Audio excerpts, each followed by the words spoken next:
Petrol pump fraud total 4 तरीकों से हो सकता है और चारों तरीके समझने के लिए आपको पेट्रोल पंप का वर्किंग मैकेनिज्म तो समझना ही होगा। और पेट्रोल पंप का वर्किंग मैकेनिज्म समझने के लिए उसमें यूज होने वाली मशीन्स पर एक नजर डालनी ही पड़ेगी।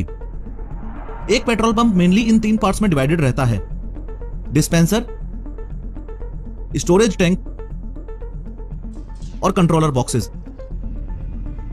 यहां लगी यह डिस्पेंसर मशीन है जो कि इस अंडरग्राउंड फ्यूल स्टोरेज टैंक से पाइपलाइन के थ्रू कनेक्टेड रहती है। इस डिस्पेंसर मशीन का काम कंट्रोलर रूम में लगे इस कंट्रोलर को कमांड देना होता है कि स्टोरेज टैंक में लगे सबमर्सिबल पंप को स्टार्ट करे और ऑयल को पाइपलाइन से डिस्पेंसर मशीन के नोजल तक भेजे। अगेन, रियल लाइफ एग्जांपल के बिना टॉपिक को अच्छे से समझ पाना पॉसिबल नहीं है, तो मैं मेरी गाड़ी में ऑयल डलवाने के लिए पास के ही पेट्रोल पंप पर गया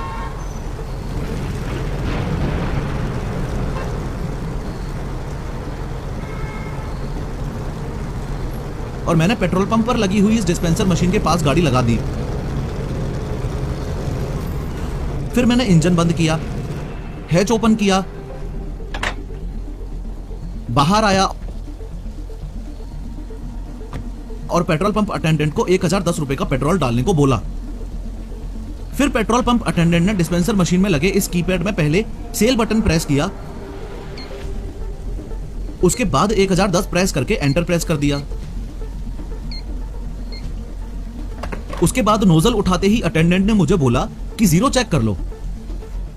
यहां एक छोटा सा कैच है, ध्यान से समझना। अगर आप कभी नोटिस करोगे तो पहले आपको डिस्पेंसर मशीन के डिस्प्ले में हर जगह 8888 दिखेगा, फिर डिस्प्ले यूनिट में ब्लिंक होगा और उसके बाद में 0 आएगा। यहां प्रॉब्लम यह है कि इस बात की कोई गारंटी नहीं है कि 8888 के बाद 0000 आए ही। अगर 8888 रह गया तो आपसे पहले जिस बंदे ने पेट्रोल भरवाया होगा रीडिंग वहां से कंटिन्यू हो जाएगी। और बैड न्यूज ये है कि इस डिस्पेंसर मशीन में ऐसी सेटिंग्स की जा सकती हैं कि पास ही खड़ा दूसरा पेट्रोल पंप अटेंडेंट आपको बातों में लगा के आपका ध्यान भटकाकर रिमोट से ये कंट्रोल कर सके कि 8888 से ही पेट्रोल फिलिंग शुरू हो जाए और 0 रीडिंग आए ही ना। इन शॉर्ट, जब भी आप रिफ्यूलिंग के लिए पेट्रोल पंप विजिट करो तो पेट्रोल पंप फ्रॉड से बचने के लिए डिस्पेंसर मशीन के इस डिस्प्ले में 0 का बहुत खास ध्यान रखना है। एनीवेज, फर्दर अटेंडेंट ने नोजल को कार के फ्यूल टैंक में डाला और नोजल के लैच को जैसे ही प्रेस किया तो स्पीड से पेट्रोल डलना शुरू हो गया। यहां पर सोचने वाली बात यह है कि इस अंडरग्राउंड फ्यूल स्टोरेज टैंक से पेट्रोल इस डिस्पेंसर मशीन तक कैसे आया और क्या यह डिस्पेंसर मशीन सच में 1010 रुपए का ही पेट्रोल डालेगी। तो क्यों ना जब तक गाड़ी में पेट्रोल फिल हो रहा है तब तक नेक्स्ट पेट्रोल पंप फ्रॉड को समझने से पहले इस फिलिंग स्टेशन का वर्किंग मैकेनिज्म समझा जाए। पेट्रोल पंप काम कैसे करता है यह समझने के लिए पहले आपको यह समझना होगा कि यहां लगी मशीन्स आपस में कैसे कनेक्टेड रहती हैं। ये जो डिस्पेंसर मशीन आप देख रहे हो ये इलेक्ट्रिसिटी से चलती है। डिस्पेंसर मशीन पास में ही बने इस अंडरग्राउंड फ्यूल स्टोरेज टैंक से पाइपलाइन के थ्रू कनेक्टेड रहती है। इस पाइपलाइन से पेट्रोल स्टोरेज टैंक से मशीन के नोजल तक आता है। पेट्रोल को स्टोरेज टैंक से डिस्पेंसर मशीन तक पहुंचाने का काम कंट्रोलर रूम में लगे इस आइसोट्रोल बॉक्स का है। आइसोट्रोल बॉक्स वायर से डिस्पेंसर मशीन और फ्यूल स्टोरेज टैंक में लगी इस एसटीपी नामक डिवाइस से कनेक्टेड रहता है। इस आइसोट्रोल बॉक्स का काम डिस्पेंसर मशीन की कमांड को रिसीव करके स्टोरेज टैंक पर लगी एसटीपी डिवाइस को कमांड देना होता है। पेट्रोल पंप अटेंडेंट ने जैसे ही कीपैड से एंट्री करने के बाद नोजल को उठाया तो डिस्पेंसर के लोअर कंपार्टमेंट में लगे इस बूट स्विच ने कंट्रोल रूम में लगे इस आइसोट्रोल बॉक्स को सिग्नल भेजा कि डिस्पेंसर मशीन तक ऑयल पहुंचाओ।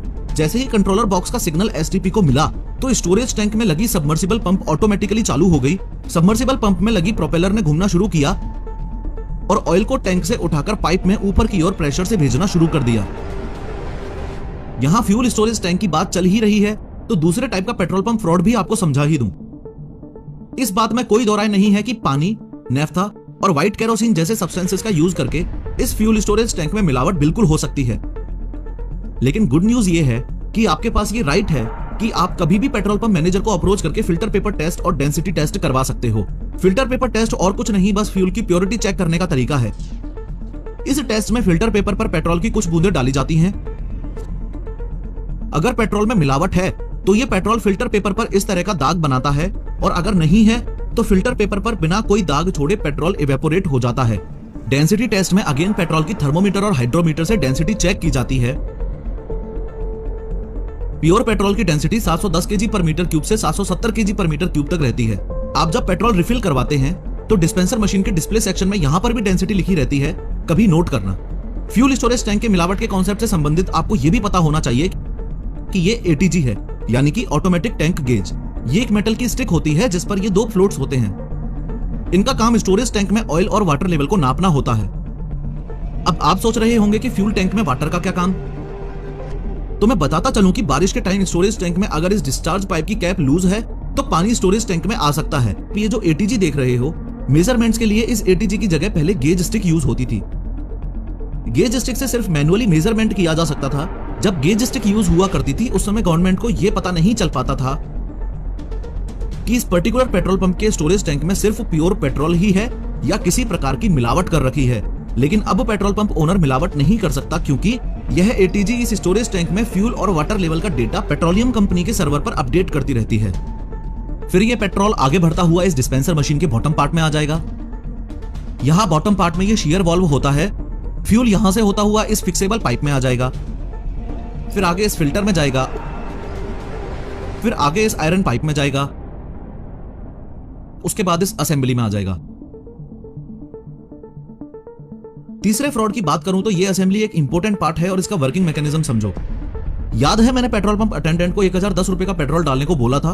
उसने जब 1010 कीपैड में एंटर किया तो डिस्पेंसर मशीन में यह असेंबली ही इस बात के लिए रिस्पॉन्सिबल है कि मेरी गाड़ी में 1010 का ही पेट्रोल जाए, न कम न ज्यादा। इन शॉर्ट ये सारी कैलकुलेशन इस असेंबली में ही होती हैं। गुड न्यूज ये है कि ये असेंबली लीगल मेट्रोलॉजी डिपार्टमेंट के द्वारा सील्ड रहती है। लेकिन बैड न्यूज ये है कि अगर किसी पेट्रोल पंप ओनर की लीगल मेट्रोलॉजी डिपार्टमेंट में पहचान है तो वो वहां से एक्सपर्ट इंजीनियर बुला के इस असेंबली के कैलकुलेशन प्रोसेस के साथ छेड़छाड़ करवा सकता है।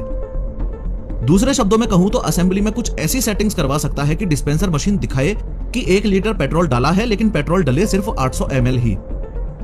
इस तीसरे फ्रॉड से बचने का तरीका यह है कि आपको अगर कभी भी ऐसा लगता है कि आपकी गाड़ी में पूरा पेट्रोल नहीं डाला गया है और आपके साथ फ्रॉड हुआ है, तो आपके पास ये राइट है कि आप पेट्रोल पंप मैनेजर से उनके पास रखे 5 लीटर के कैन में सेम नोजल से पेट्रोल फिल करवाकर चेक कर सकते हो कि आपके साथ कोई फ्रॉड तो नहीं हुआ है। एनीवेज, इस असेंबली से आगे बढ़ते हुए ये पेट्रोल सीधा सोलोनॉइड असेंबली में जाएगा।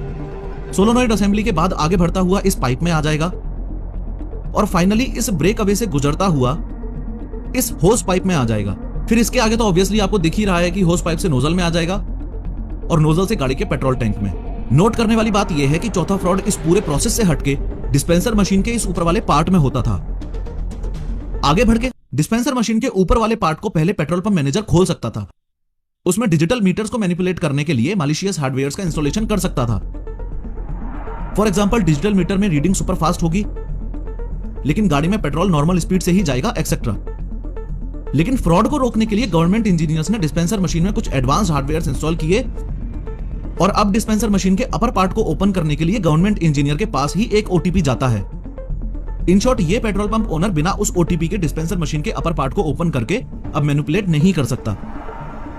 इस पूरी कहानी का तात्पर्य यह है कि टोटल 4 तरीके से पेट्रोल पंप फ्रॉड आज तक मेनली होते आए हैं। सबसे पहला ध्यान भटकाने वाला, जो कि आज भी होता है। दूसरा, फ्यूल स्टोरेज टैंक में मिलावट, जो कि अभी एटीजी लगने की वजह से मुश्किल है।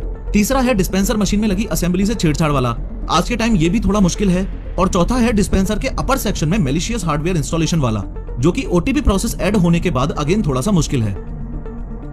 इस सब के अलावा आपने एक बात और नोटिस की होगी कि पेट्रोल पंप अटेंडेंट पेट्रोल भरते वक्त नोजल के लैच को बार बार प्रेस करता है। कुछ लोगों को लगता है कि ये फ्रॉड है, बट टेक्निकली देखा जाए तो ये पेट्रोल के प्रेशर को कंट्रोल करने के लिए किया जाता है ताकि एंटर्ड अमाउंट से ज्यादा फिल ना हो जाए। दूसरे शब्दों में बोलूं तो अगर डिस्पेंसर में लगी इस असेंबली के साथ छेड़छाड़ नहीं की गई है तो नोजल को प्रेस करने से अमाउंट ऑफ फ्यूल एंटर्ड में कोई भी फर्क